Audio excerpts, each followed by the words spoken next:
Imagine being born in a cave, not visiting one, not exploring one, born there, chained in place, unable to turn your head, staring at the same wall every day of your life. Behind you, a fire burns. Between you and the fire, people carry objects that cast shadows on the wall in front of you. But because you have never seen anything else, you think the shadows are reality. When you understand Plato's allegory of the cave, you may never look at your own thoughts, opinions, and reactions the same way again. Because the cave is not just an ancient story, it is a mirror. Plato tells this allegory in the Republic, in a conversation about education, truth, illusion, and what it means to become fully awake as a human being. The story begins with prisoners who have lived underground since childhood. Their legs and necks are chained, so they can only look forward. All they see are shadows moving across the cave wall. Behind them is a raised walkway, and behind that, a fire. Other people move along the walkway, carrying statues, figures, and objects. The fire projects the shadows of these objects onto the wall. To the prisoners, the shadows are not symbols. They are not representations. They are the world. If a shadow of a horse appears, that is what they call horse. If a shadow of a person appears, that is what they call person.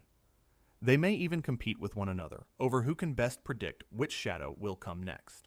The smartest prisoner, in their world, is the one who understands the shadow show most accurately. But here is the disturbing part. They are intelligent within a false reality. Their entire understanding is based on appearances. Then, one prisoner is freed. At first, freedom is not pleasant. It is painful. He is forced to stand up, turn around, and look toward the fire. His eyes hurt. He is confused. The things he sees now are more real than the shadows, but they seem less familiar. If someone tells him, "What you saw before was only a shadow," he may resist. He may want to go back to the wall, because the wall makes sense. The wall is comfortable. The wall is what he knows. This is one of the deepest insights in the allegory. Waking up does not always feel like peace. Sometimes it feels like confusion. Sometimes it feels like losing the world you thought you understood. The freed prisoner is then dragged out of the cave entirely. As he moves upward, the light becomes even more painful. Outside, the sun blinds him.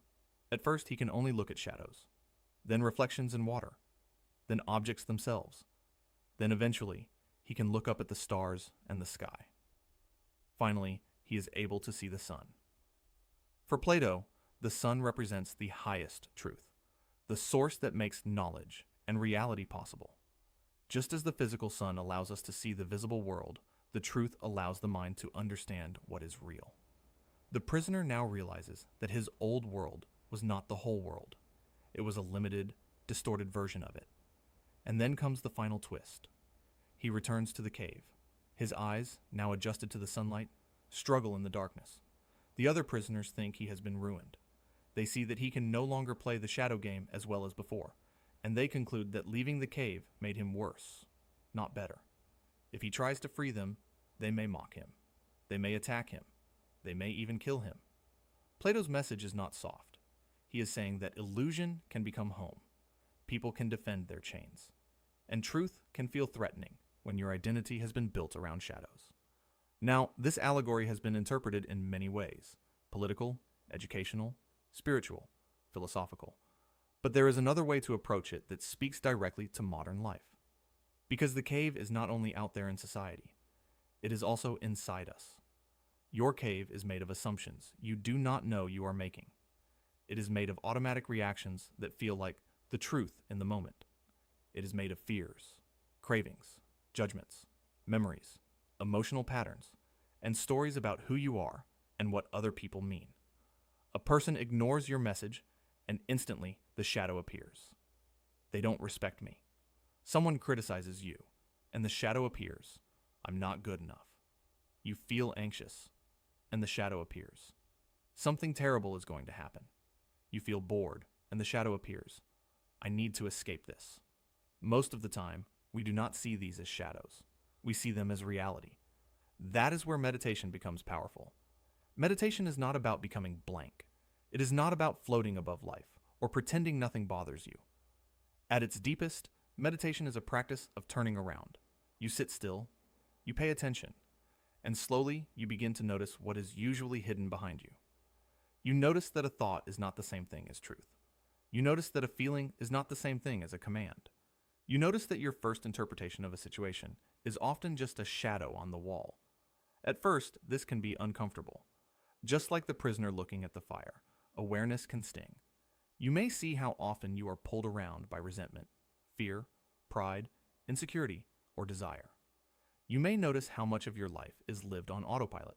That can be humbling, but it is also freeing, because the moment you can observe a reaction, you are no longer completely trapped inside it. If anger arises and you immediately become anger, you are chained to the wall. But if anger arises and you can say, anger is here, something has changed. There is space. There is awareness. There is the beginning of choice. This does not mean you stop caring. It means you stop being fooled so easily. Meditation teaches you to see the mind creating shadows in real time.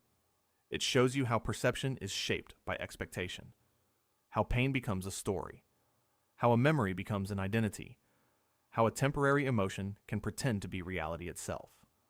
And slowly, you begin to climb.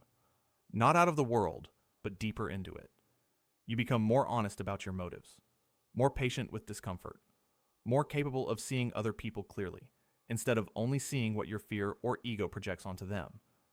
This is the inner version of leaving the cave. The goal is not to become superior to other people. In fact, if meditation is doing its job, it should make you less arrogant, not more. The freed prisoner does not return to the cave to brag. He returns because he understands how hard it is to be trapped. Real awareness creates compassion, because once you have seen your own shadows, you become less quick to condemn others for theirs. Plato's Allegory reminds us that human beings can mistake appearances for reality. Meditation gives us a practical way to investigate that mistake inside our own experience. Every time you sit and notice a thought without obeying it, you turn around. Every time you feel an emotion without being possessed by it, you loosen a chain. Every time you question a story, your mind is telling you stop worshiping the shadow and begin looking for the source. The cave is not escaped in one dramatic moment. It is escaped through repeated acts of seeing. And maybe that is what waking up really means. Not discovering that you were stupid before, not rejecting the world, not becoming perfectly enlightened overnight, but realizing, with honesty and courage, that there is more to reality than the shadows you inherited, defended, and believed. The wall is not the world. Your thoughts are not always the truth. Your reactions are not always wisdom. And the first step toward freedom may be as simple and as difficult as turning around.